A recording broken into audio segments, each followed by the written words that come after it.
شهر رمضان الذي أنزل فيه القرآن هدى للناس وبينات من الهدى والفرقان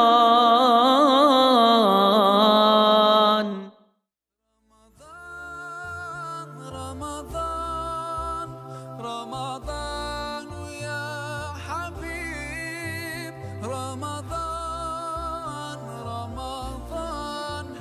ليتك دوما قريب. الحمد لله رب العالمين والعاقبة للمتقين والصلاة والسلام على رسولنا محمد وعلى آله وصحبه أجمعين أما بعد. ما birilgan mavzu bek ağır mavzuken, murakkab mavzuken, nazuk mavzuken. Eğer biraz söz hata kelse teyilip gidadigan yerleri varken. Birinciden bu millet, yurt, kabile, yurtvazlık, milletvazlık, kabilevazlık degan narsa bu murakkab mesele. Bunun icabi tarafı var, salbiy tarafı var. Bo'lmaydigan yeri var, bo'ladigan yeri var. Aşunaqa misal ko'rsatamiz. Hujurat suresida 2 oyat bilan boshlaymiz. Taha suresinin ahırda bir ayet bilen onun yechimini, reçetesini, ilacını aşağı ayette de koyaklar aşağıda hal kılımız. Ve oturda erkin sohbet kılımız. Birinci hazır isimli kelgan vakıa Xandak uruşuda, Xandakni qazivatgan vaqtida Xandakni kovlash fikri Salman al-Farisi radhiyallohu anhudan chiqdi. Xandakni kovlash fikri. Ansari bo'lgan sahobalar, muhojir bo'lgan sahobalar Xandaq kovlash degan ishdan xabarsiz bo'lgancha bilinmay qoldi. Qanday qilib Madinani himoya qilamiz deb fikr yuritib, oxiri Salman al-Farisi ya Rasululloh menda bir fikr bor. Aşı Xandaq kovlab, ashunday himoya qilsak deb endi Madinaning 3 tarafiga Xandaq kovdi. Uzun vaqt ketdi. Ya kovlash ham oson emas. Men ketman chapib boqqan dehqonni yaxshi bilasizlar. 5 tane ketmanni chapsa her kildadan. Ters iş. Hem de Xandaq kovlayotgan vaqtda Ansari sahabalar va muhojir sahabalar bor. Xandaqni kovlayotgan vaqtda, o'sha ishlagan vaqtida adam zirkib qolgan holat bo'ldi ekanimda. Ketman chapqanda, o'sha bir narsa chapib kovlagandik, zirkidi ekan. Zirkkandan keyin endi masala sal kichik qoldi menga.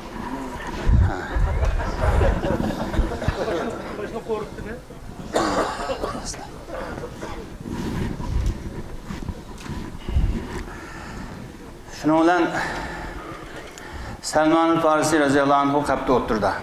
Çünkü Kur'an'da muhacir, ensar deb ayet var. Ehli beyt haqida ayet var.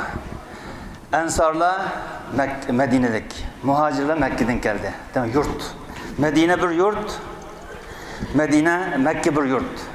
Eğer yurtvazlık emas, bir yurtun bulaşlık hata olsa ayette ensar muhacir deb zikr qilmagan bo'ladi. İcabi taraflarındayız, selbi taraflarında, bo'lmaydigan yerindayız. Ahırda Taha suresinde bir ayet hal qiladi bunu dedik qo'yamda. Şunu o'tirdik gaplar uncha muhim emas. Endi qarasa, Salman al-Farisi radhiyallohu anhu o'tirdi qoldi. Qarasa, Ansari sahobalar o'zininki gaplarini deyishib, o'zini xursand qiladigan gaplarini deyishib, xo'shal-xuram, ya'ni qo'laydi ekan, shunaqa zirkmaydi ekan. Ish qilg'ini, mehnat qilg'ini, jafosi gap bilan bo'lib ketgandan keyin qo'lga uncha bilinmay qoldi ekan zihnga. Ansari sahobalar o'zininki she'r qo'shoqlarini deb uli qo'laydi ekan. Keyin Salman al-Farisi o'tirdi qoldi ekan. Ya Ansaridan emas bu Salman al-Farisi, ya muhojirdan emas. Shuningdan Rasulullohning huzuriga borgandan keyin boshqa sahobalarga shu vaqtda gap bo'ldi ekan. Salmanu minni ahlal bayt deydi ekan Rasululloh. Salmanu minni ahlal bayt. Endi muhojirlik ulug' sharaf, ansarlik ulug' sharaf, endi ahli bayt bo'lishlik qanday sharaf. Payg'ambar sallallohu alayhi vasallamning azvojlarini onam deymiz, Oyisha onam, Xadija onam deymiz. Onam deganda haqiqatan ona mehrini berdi bizga. Chunki haqiqatan onamiz. Rasulullahning vafotidan keyin Rasulullahning ayollari yosh qolib ketgan bo'lsa ham hech kim o'ylanishga haqli emas, o'ylanam. Bizning onamiz ummahatul mu'minin bo'lgandan keyin endi. Endi mishada qarasizlar, Salman Farisi o'zi bilinib turibdi, Faris millatiga mansub bo'lgan Salman Rasulullah bu Ansardan ham emaskan, Muhojirdan emaskan, g'arib bo'lib qolibdi bechora. Mana buni bir ma'naviy sharaf medal asay deb Salmonu minni ahlal bayt dedi. Salmanul Farisiga bu hayotning oxirigacha oxiratda yetadigan bir sharaf bo'ldi. Endi bu Salmanul Farisi Arab millatiga mansub emas. Quraysh qabilasiga mansub emas. Madinalik ham emas. Hidoyatni, haqiqatni izlab uzoq Fars mamlakatidan Madinaga kelgan bir sahoba. Endi bu sahoba mana Arab millatiga mansub bo'lmasam islom dinini qanday ko'tardi dinimiz. Umar roziyallohu anhu vaqtiga kelganda sahobalar Rasululloh vafot qilgandan keyin Abu Bakr Siddiq roziyallohu anhu 2,5 yil muddat bo'ldi. Uchoqdan bir jang qilay desa ot yo'q. Bir otga 5 odam navbatlish mingan, ya tugiga, shunday ahvolda bo'lgan. Lekin Umar roziyallohu anhu vaqtiga kelganda sal moddiy ahvoli yaxshilashib 500-600 ot zapas turadigan bo'libdi. Kimga lozim bo'lsa ishlatsin deb. Keyin bir maash taqatsaq degan fikr chiqdi endi Umar roziyallohu anhu vaqtida. Bu choydan bermay turaqlarmiki, sal diqqat taqirdi ekan. Bilan choy ichmay turadi. Shuning bilan gap unutib qoldik-da. Asli tutuslar. Shuning bilan bu eng cho'ng maoshni kimga beramiz degan gap chiqdi. Mana tarixda bor, olimlarimiz bor, bu yerda manbasi bor. Eng cho'ng maoshni kimga beramiz? Birinchi o'rinliq maosh bo'ldi ekan, ikkinchi o'rinliq, uchinchi o'rinliq, hozir ham asqariy ujrat deb eng kam maosh bormi masalan shunga o'xshab. Hazrat Umar roziyallohu anhu va sahobalar hammasi Salmanul Farisiga birimiz deydi ekan. Agar uni yurtvoz bo'lgan bo'lsa, millatchilik qilgan bo'lsa, bu Parisdan kelgan bir tilam bizga o'xshamaydigan bir odam bo'lsa, buni bermaydi deydi. Eng cho'ng maoshni ashuni beradi ekan. Endi u cho'ng maosh ham qanchak? Ashu maoshni oluvchi Salman Farisi bechoraning uyi ham bo'lmabdi ekan, yotadigan uyi o'ziniki. Uysiz. Hadislarda bor Abu Darda roziyallohu anhu uyga mehmonga bordi. Uyi bo'lmaganlikdan, uning uyida 3 kun, buning uyida 4 kun mehmon bo'lib. Shuning bilan hamda injener muhandislik yapti. Bir uy qurib turaylik. Yonjoqqa pul kirgan ekan, uy qurish masalasi chiqdi ekanda. Uy qurib turaylik degandan keyin Hazratim shu uy qanday bo'lsa, uyning kengligi qanday bo'lsin, egizligi qanday bo'lsin deb so'raydi ekan. Shu yotsam tutam taqishib qolmasin, tusam beshim taqishib qolmasin deydi ekan. Uyni. Oshxonasi ham shunday ichida, buni shunday kamtar hayot bo'lgan, lekin ma'naviyat yuksak bo'lg'achqa u bilinmay.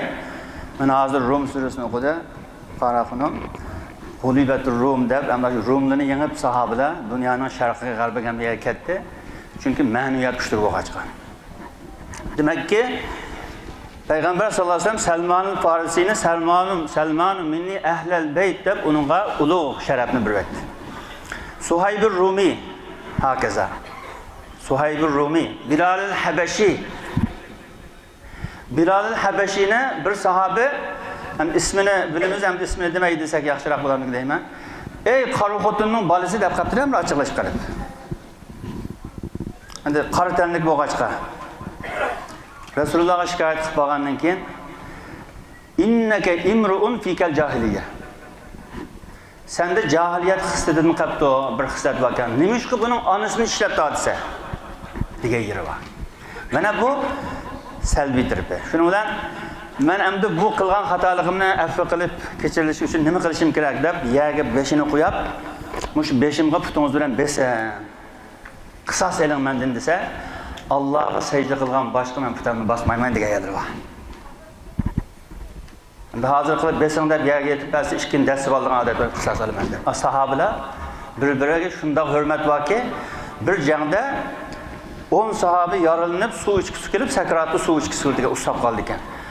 Ma yerimdagi mendan jaqroq muhtoj deb suv oz jaq emas, a üstün deb suv qoladi ekan, hammasi shahid turdi ekan. Va yu'siruna ala anfusihim walau kana bihim khasasa degan oyatdan baqaga deyilmadiki, biz muhtoj bo'lgan holatda birodarini o'ylaydigan, qarindashini o'ylaydigan degan gap hamda. Endi bir insonning qaysi yurtda tug'ilishi, bizning Sharqiy Turkistonning shimol tarafida Tangritog'ining oqisi tug'ilishi yoki junub tarafida Qashqar, Xotan, Turpanda tug'ilishi o'zining ixtiyorida emas ekan. Shu dadimiz kimning qizini olgan bo'lsa, to'y qilib halol nikohiga Allah bizga soliha farzand bersin deb nikohda qilingan duoning barakati bilan o'g'il qiz dunyoga keldi ekan. Shuning bilan sen nima uchun ma yurtda tug'ilding deb uni jinoyatga tanavun tortilmaydi ekan. Chunki o'sha to'lib qoldi, uni aybi yo'q. İxtiyor emas. İxtiyor yo'q. Bo'lgandan keyin hamda yurtni inkor qilish xato, millatni inkor qilish xato, qabilani ham inkor qilish xato. Lekin kim kimdan ustun masalasini oyat hal qiladi. Bizning vatanda anglaymiz hammamiz. Sizlar yurtni nereden deymiz ha? Xotandan desa, ha, xotandanma deb, ana xotandan yanaqadan, uningdan biridan gap chiqib, gap tepiradi. Shimoldan desa, sizlar aytgan joyga o'xshaydi deymiz. Aning shuning go'zal tripini deb, aning ko'nglini xo'shal qilish masalasi. Bo'lmasa aramizda bir tangri taqi bor. Tangri taqining og'zi shimol, mo'taraf junub. O'rta Osiyoda qozoq millati yashaydi, qirg'iz millati yashaydi, o'zbek millati yashaydi, tojik yashaydi, uyg'ur yashaydi, boshqa millatlar yashaydi. Bizni so'qashtirib, urushtirib, vatanimizni tortib olish uchun bizni sen o'zbek, sen uyg'ur, sen qozoq, sen qirg'iz, sen xotanlik, sen junublik, sen oltishalik, sen anjallik deb Qashqarda 80 yil yashagan o'zbeklar bor. 80 yildan keyin o'zbek mahallasi, o'zbek uchisimi, o'zbek anjanlik, anjan to'lovi, anjan eshi deb faqat anjanning gapida. Qashqar 80 u odam anjandan beri paqmagan. Ota-onasi aşağı kelgan bo'lsa uni ayb emasda. Bizning Xotanga Abdunabiy Qarajin degan ahlul ma'lum bilamiz. Abdunabiy Qarajin degan bir ulamo qori kelib, qori yetishtirib ekan Xotanga. Shu qoril tanqis shunda ulamolarni qattiq qilib yo'qotayotgan vaqtda. Bu o'zbek millatiga mansub bo'lib ekan. Xato demagandimi? Shuning bilan nurg'un qorilni yetishtirdi-da. Shularning Abdulaziz doktor ham shularningki bir navrisi, avrisi, shularning nimasi naslidan keladi. Shu odamning hozir qadar masalan desa shu nima tarafdan keldi? Bu yaxshi gap. Yurtini deb kelgan degan gap yaxshi gap. Lekin shunda ulug' xizmat qilib Xotanga kelib, balki hozirgi qorilarimiz shunda chiroyli Qur'on o'qiyotgan qorilarimizning ustozi ham shu ustozning dars olgan bo'lishi mumkin. Ustozining ustozi yoki uning dars olgan bo'lishi mumkin-da. Shuning uchun yurt bor narsa, millat bor narsa, urf-odatimiz bor narsa, bo'lmaydigan turpi qaysi deganda o'zining millatini boshqa millatdan ustun ko'rish, o'zining yurtini boshqaning yurtidan ustun ko'rish, biror urf-odat yoqmay qolsa, uni yag urib, uni ko'zga ilmaslik, nazarga ilmaslik mana bu yomon. Insonning nafratini qo'zg'atadigan narsa. Shuning uchun yaxshilik amr ma'ruf nahy munkar deydi qarashlar. Kuntum khayra ummatin ukhrijat lin-nas ta'muruna bil ma'ruf va tanhauna 'anil munkar. Endi olimlar deydi, bir degan gap bor yaxshilik va boshqa so'zlar. Nima uchun ma'ruf degan so'zni ishlatdi Janob Alloh? Amr ma'ruf birinchi. Ma'ruf degan so'zning ma'nosi shu ekan qarashlar. Bilingan, tunilgan degan gapda bu endi. Urf-odat ham shundan keladi ekan. Din inkor qilmaydigan, aqidaga ziyin yo'q, lekin o'zining milliy urf-odati degan gapga. Amr ma'ruf, aql, mantiqi zid emas, dinimizga ham zid emas, lekin o'zining urf-odati. Hamma arab millati o'ziga shu urf-odati bor.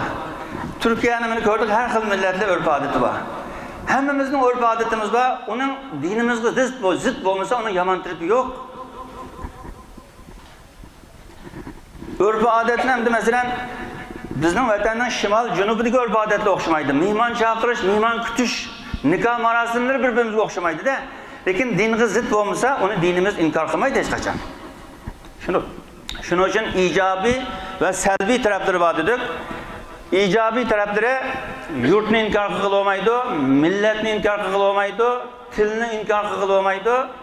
Dunyoda har xil millat, har xil qabila bor, ammo bu uningdan ustunlik masalasini Alloh hal qiladi. Inna akramakum indallohi atqakum shu oyatni o'qiymiz, asha kelimiz. Shu oyatning charchivasida, shu oyatning mazmuniga asosan yurtimizni desak, yurtimizdagi yaxshi urf-odatlarni deb maqtansak, yoki men falon shaharda tug'ilgan yer bunda olimni chiqqan deb desak, boshqa millatni yag urib uni haqoratlamasak, yana bo'ladigan ahvol ekan. Endi Hujurat surasida o'qiydigan oyat shuki, Astagfirullah. Ya ayyuhan nas, inna khalaqnakum min zakarin wa untha wa ja'alnakum shu'uban wa qaba'ila lita'arafu. Inna akramakum 'indallahi atqakum, innallaha alimun khabir. Yani bu oyatdan oldingi sal bu keyingi sahifada bundan bir sahifa burungi oyatga qarasak, innamal mu'minuna ikhwatun fa aslihu bayna akhawaykum wattaqulloha la'allakum turhamun oyati. Mu'minlar hammasi qarindosh urug' tuqqan dedi bu oyat. Aşağı bilan to'xtamadi. Chunki urug' tuqqanlar orasida ziddiyat bo'lib qolish ehtimoli bor ekan. Dedik-ku sahobalar qari xotinning bolasi dedi, undan keyin Rasululloh ogohlantirish berdi dedik. Chora nima ekan desa, oyat o'zi chorasin dedi. Innamal mu'minuna ikhwatun, bu go'zal gap, tatliq gap, mu'minlar qarindosh. Lekin ash qarindoshlikni davom ettirish masalasi taski, fa aslihu bayna akhawaykum, isloh qiling dedi. Tuziting. Demakki ziddiyat chiqishi bor. Kelishmovchilik bo'lishi mumkin. Bir-birining odati yoqmay, mahaqning odati deydigan gapni chiqib qolish va ranjiydir bo'ladi masalan. Shunda ranjiydi bo'lgan ahvol bor. Bo'lgandan keyin fa aslihu baynahuma isloh qiling. Qalbini mahzun qiladigan gapni demang. Dinga, aqidaga zid bo'lmasa, uning o'ziga ko'ngan urf-odatini yomonlamang. Desa, endi Qur'onning balog'atiga qaraslar, Qur'onning balog'atiga. Desa, bu oson ish emas. Mu'minlar qarindosh bo'lib, oradagi ziddiyatni tuzitish battaslik desa, fattaqulloh. Biriga yon besishdan qo'rqing Allohdan. Xo'jallik bo'lsangiz, boshqa bir yurtliq bilan bir janjal qilib qo'yamizmi, xo'jallik deb yon bosmang. Kimda haqiqat bo'lsa, shunga yon besin degan gap bu. Oyatning oxiri qaraslar, la'allakum turhamun deb tugadi oyat. Türkçede umulur ki Allah'ın rahmetini erersiniz deb tercüme qildi. Bizning Uyg'urcha tafsirlarda şayet ki rahmet qilinsiniz debdi. Endi Qur'onda mana olimlarimiz aytibdi, la'alla degan so'z, umidki degan so'z Allah ishlatgani uchun bu tahqiqni bildiradi. Aniq shunday bo'ldi degan gap. Demak, quvvat mustahkam bo'lgan, qarindoshlik mustahkam bo'lgan, yurtvozlik bo'lmagan, qabila yurti ayrim bo'lsa, bir-biri bilan inoq aql bo'lib yashaganlar bor joyda rahmat, barakat bo'ladi degan ma'no chiqadi oyatda. La'allakum turhamun, rahmat qilinasiz dedi. Bir gap qachon qochdi, bir-birimizga ho'miyab, fiqhiy masalani talishib, olimlar jild 30 yil kitob yozib hal qilolmagan kalom masalasini hozir hal qilaman deb fis-samo deb ar-rahmanu alal arsh tava deb shuni tortishib, mushada bir-birimizga ho'mayish kelsak, hech narsani hal qila olmaymiz. Alisher Navoiyga mansub bo'lgan bir so'z bor. Agar hayotdan olmasang ta'lim, sana o'rgatilmas hech bir muallim. Eğer hayatta shunchalik yashab vatanimizdan quruq qoldik, musofir yurtimiz, hijratimiz, shuncha sarsanchilik bizga dars bo'lib, mushu yurtvozlikdan shimollik, g'arblik, xo'tallik, otishlik, qashqarlik deb mushu gaplardan yine qutulanmay tursak, bizning kelgusimiz nima bo'lg'isi?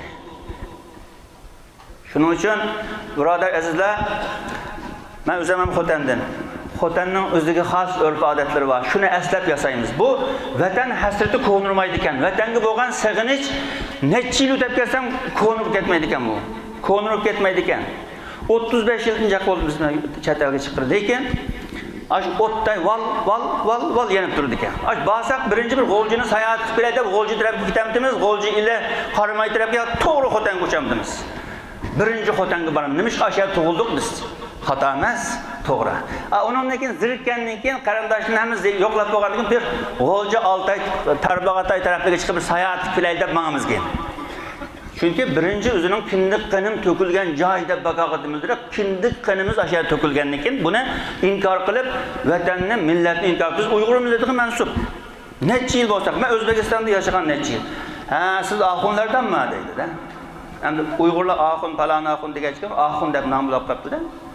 Oxunlardimi deydi ekan.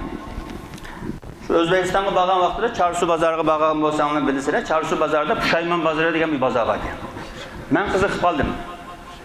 Bu Pushaymon bozori qanday bozor ekan? Sugatning tagida soy ekan, o'sha deb o'tiradigan bir 15 odam o'tiradigan yer ekan, Pushaymon bozori ekan o'sha. Uyg'urlar yig'irdi ekan o'shaga. Bu nimadan Pushaymon bozori deb o'sha yesh oqsoqol bir dadamizni so'rdim men. Sen bolam dedi. Aşo 44-yili İlham Turi Sag'uni Urumchidan medan aşo G'o'lji tarafdan Shuradi inqilobidan keyin Urusli tarafga akilib olgandan keyin uy qamoq jazosi berdi. Nurg'un boylar Sag'unining oxisidan chiqib ketganda shu.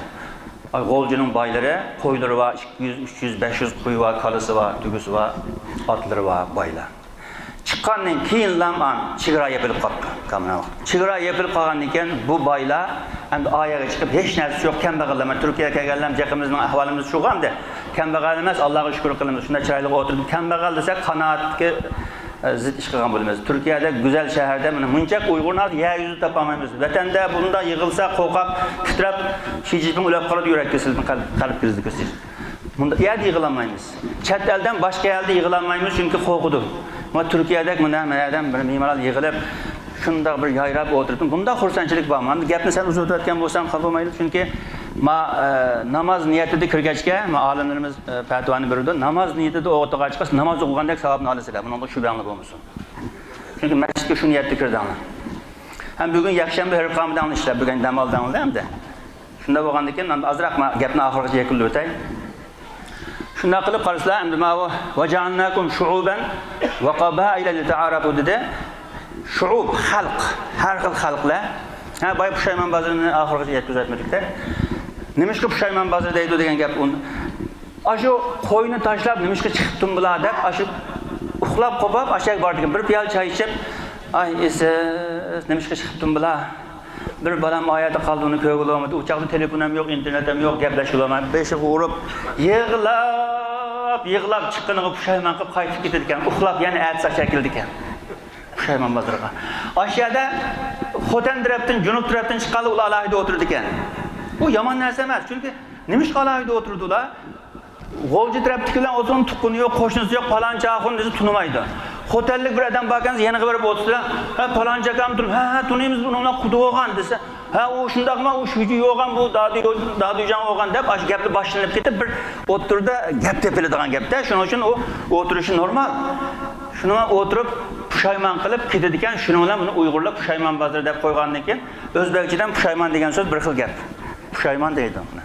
Shuning bilan pushaymon bozori bo'lib, shunda hozir qadar ham pushaymon bozori asha. Vaja'alnakum shu'uban va qaba'ila lita'arafu. Arabchada shu'ub xalq, qabail qabila. Ve onun tarmaqları var. Butun, afxaz, fasail deydi. Bundan devam etdi değil mi? İnsanın bedenine hem şuna o'xshaydi ekan. Butun degan qo'saq degan gapda, faxiz degan lota degan gap. Ay bedenninki hamma qabilali olsam bir bedenning farqli a'zosimiz degan gapga aslida bu. Endi oyatda lita'arafu dedi. Ma jumlaga diqqat qilsizlar. Emri ma'ruf nahy munkar dedik. Hamma ma'ruf urf-odat qabul qilgan narsani din inkor qilmaydi dedik. Lita'arafu degan so'zning ma'nosini ham olimlarimiz har xil tafsir qildi. Bir-biri bilan tanishish uchun, gaplashish uchun debdi. Imom Zamaxshariy Kashshaf asrida debdiki, qaysi qabila, qaysi millat, qaysi yurtga mansub bo'lganligini bilish uchun, nalikligini bilish uchun. Shuning uchun Salman Farisi dedik, Bilal Habashi dedik, Suhayb Rumi dedik. Falan hozir ko'pimiz soyadimizni Xotani, Qashqari, Otishi deb qo'yib oldik masalan, endi. Bu noto'g'ri narsa emas, ashada tug'ilgandan keyin. Bu yurtimizda. Shuning uchun lita'arafu dedi-yu. Bilimiz, yurtingiz nereden desa xato gap emas. Lekin yurtingiz nereden desa falan yerdan desa yoqmaydigan yoz. Ha, shundaqmi? deb bir deb bir eg'ir nafas olib qo'ysa, yurtim yoqmabdi buni deb u odam qabul bo'ldi-da. Shuning uchun ashani yaxshi bir narsa bor. Masalan, ko'rlidim men desa, va ko'rlining nashbitiga o'xshaydi deb ashunday desak, ko'ngli ko'tarilib qoladi. Xotan desak, yong'oq o'xshaydi desak, junubda shundaq gap. Bir mu'minning qalbini mahzun qilib biz nima foyda topamiz? Shuning uchun qabila va oyat dedi lita'ar. Endi qaysi millat, qaysi qabila kimdan ustun degan masala chiqdi.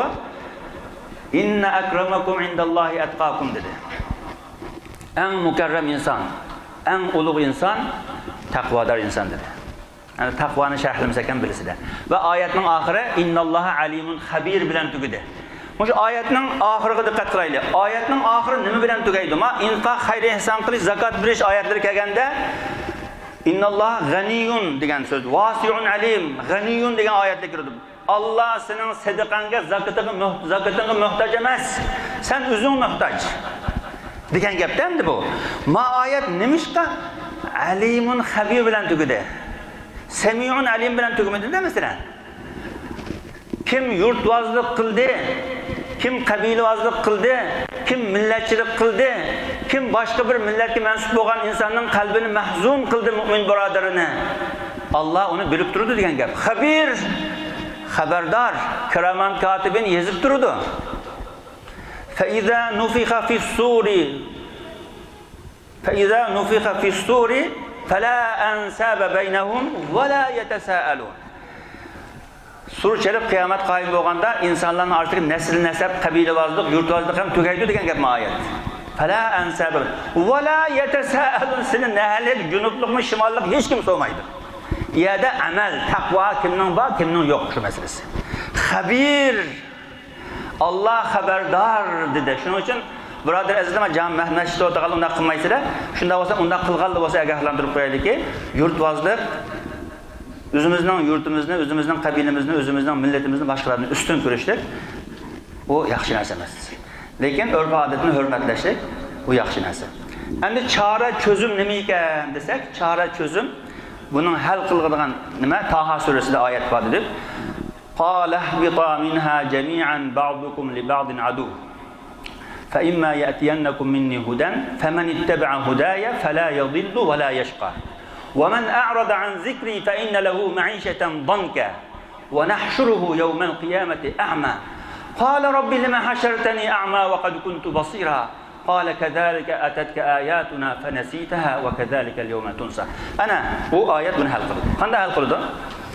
Alloh dediki Odam bilan Havo onamizga ihbita yer yuziga tushinglar degan gap, tushinglar. Yer chiqadigan yer emaskan, tushadigan yer ekan. Arabchada arbidan tushdi desa habatati ta'ira deydi. Tushdi deydi-da. Yerga tushdi ekanmiz, yerga. Endi buni mufassirlar tortishib Odam bilan Havo onamiz shunda yaxshi jannatda tug'an yerni yerga tushib ketdi. Shu Allohning mamnun qilib qo'ygan narsani yemagan bo'lsa chiqmaydi. Bu gaplarimiz quruq gaplar. Allohning taqdirida shunda yezildi. U tövbe qildi, tövbesini Alloh qabul qildi dedimi? Ishtugida, daftar yopildi. Ash tövbe qilib, tövbesi qabul bo'lgandan keyin nima shu dunyoga keldi degan masala. Mertebesi ko'tarilish uchun Odam otimiz bilan Havo onamiz jannatda oshunda qolgan bo'lsa, ularning mertebesi firishtalardan ustun bo'lmaydi. Dunyoga chiqqanish uchun dunyoda qiyinchilik bor, jafo mushaqqat bor, hijrat bor, och qilish bor, to'q qilish bor, sovuqda qilish bor, issiqda qilish bor. Bu qachqa ashunga chidab, qanoat bilan, sabr bilan, shukr bilan yashalsa, yana shu Odam alayhisolamning Havo onamizdan chiqarilgan jannatiga kirdi, ashani qadrinadi, lekin mertebesi firishtalardan ustun bo'ladi. Aksi bo'lsa shaytondan asfali safidan kirib ketadi. Ba'dukum li ba'din adu dedi. Qarang, bir-biriga dushman bo'lib deydi-da. Yurtvozlik shuni chekirdi, qabilavozlik shuni chekirdi, hamma narsa shuni chekirdi, salbiy narsalarni shuni chekirdi. Ey Alloh, chora nima? Biz shu Odam otimiz bilan Havo onamiz chiqqan jannatga yana kirmoqchimiz. Qanday chora tadbirlar bor desak, oyat yana deb qo'ydi bizga. Famanittaba'a hudaya. Mening hidoyatimga, mening yo'limga ergashganlar fala yadhillu va la yashqa dedi. Ezib ketmaydi, badbaxt bo'lmaydi dedi. Ezib ketmaydi, dunyoga qarashliq yeri.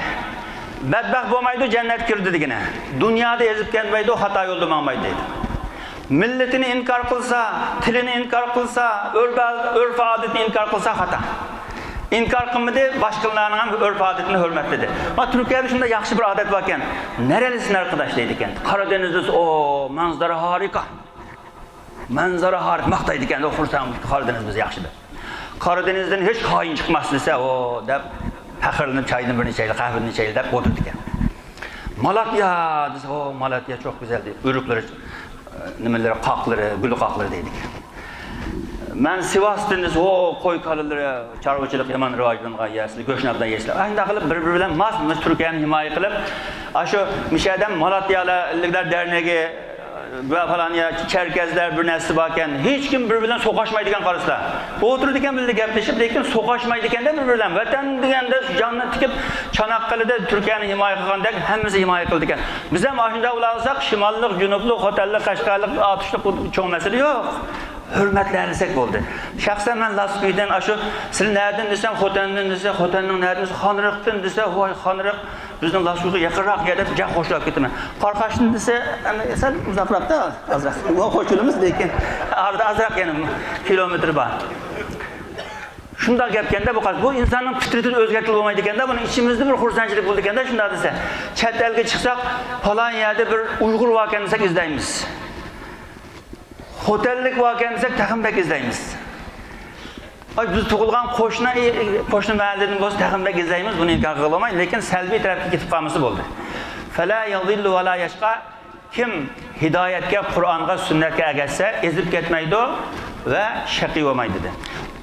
Ammo aksini qilsa, ya'ni yurtbozlikka davom qilsa, salbiy ishlarni qilib yursa desa, "Va man a'rada an zikri", mening ash hidoyatimdan, zikrimdan yuz o'girsa, "Fa inna lahu ma'ishatan danka". Danka degani hayatan dayiqa deb tarjimasida. Tor hayot. O'zi boy, lekin ko'ngli xotirjam emas. Chunki uni ranjitib qo'ygan, uni urib qo'ygan, buni tillab qo'ygan, buni zulm qilgan, ko'ngli xotirjam emas. Danka degan faqat kambag'al bo'lib yashash degan emas, xotirjam emas. Ammo Qur'onga, hadisga ergashib, yurtbozlik qilmay, bir-bilan inoq ahil yashaganlik, ko'ngli to'q, shunda birodarlar bilan choy ichib o'tirib, xursand bo'lib iftor qilishib, xursand bo'lgan holat ekanda. Va nahshuruhu yawmal qiyamati a'ma deb oyat davom etadi. Endi bu vaqtimiz az bo'lg'achqa munchak nima qilgan bo'laydi, birodar azizlar. Men bu qisqa so'zli bilan azroq bir tomchi nima degan bo'ldim bu mavzuda. Inshaalloh qolganini ahli ulamolarimiz o'zi sharhlab turdi. Endi men mana shaxsan azmiyat o'tag'anlar shunda xursand bo'lib ketdim. O'zimning millatimga mansub va vatanimizning Sharqi Turkistoniga mansub bo'lgan bir tug'ilganlar bo'lishi mumkin. Hammamiz bizning boshqalarning dardimiz sal boshqacharoq. Bizning vatanimiz yo'q. Ay vatanimiz bir bo'lsa ekan degan hammamizning yuragida shu o't yonadi. Hammamizning qalbida shu yonadi. Boshqalarning farqimiz shu.